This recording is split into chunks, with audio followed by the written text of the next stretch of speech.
Bonjour les enfants, encore et toujours un très grand plaisir pour moi de vous retrouver. Cette semaine, nous allons parler de l'importance de la parole. Comment avoir une parole impeccable? Dans nos parachiotes, Tazria et Metzora, nous parlons d'une maladie étrange, la tsarat. Des taches blanches qui apparaissaient dans le corps des béné Israël s'ils avaient fait cette terrible avéra qu'est le lachon hara. Nous allons essayer d'apprendre aujourd'hui comment avoir une parole impeccable. En 3 points.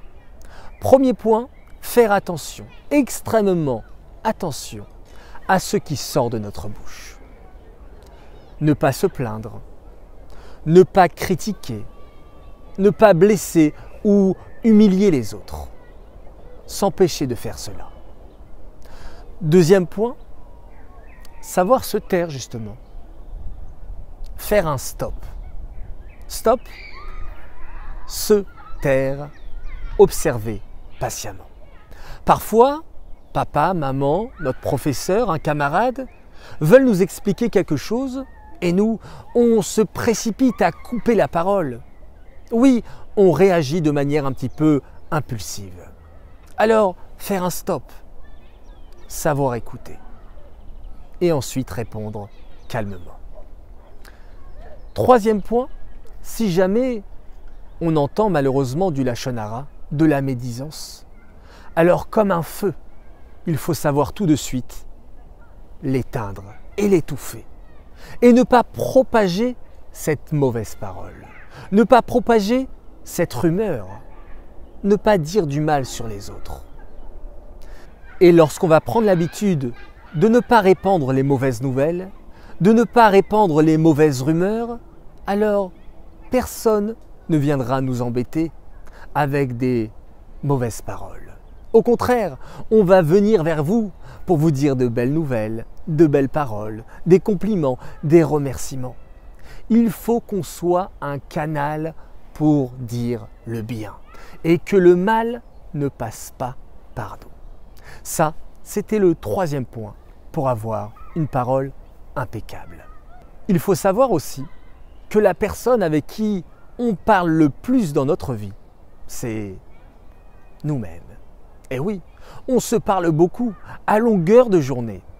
On peut se dire « Oh, mais je ne suis pas intéressant, je ne suis pas capable, je ne suis pas beau, je ne suis pas sympathique. » Et oui, tellement de paroles qui se bousculent dans notre tête. Alors, à nous, il faut aussi avoir envers nous une parole impeccable et se dire « Je suis capable, je suis heureux, je suis intéressant. » Et oui, se motiver. Et ensuite, nous verrons que les actions vont suivre et on sera très apprécié. Dernière chose intéressante, les enfants, le premier qui a utilisé la parole, c'est le maître du monde, c'est Hachem. Il a dit Shamaïm, le ciel, et le ciel a été créé. Il a dit Haaretz, et la terre a été créée. Il a créé le monde par la parole. Et vous savez comment? Avec bonté et avec amour. Alors à nous de prendre exemple sur Hachem. Et qu'à chaque fois qu'on veut prendre la parole, le faire avec amour, avec bonté, avec bienveillance, avec sourire. Savoir dire des compliments, savoir remercier. Alors, pour faire une belle transition, je vous remercie les enfants de m'avoir écouté une fois de plus. Je vous souhaite Shabbat Shalom, de belles nouvelles et ayez une parole impeccable.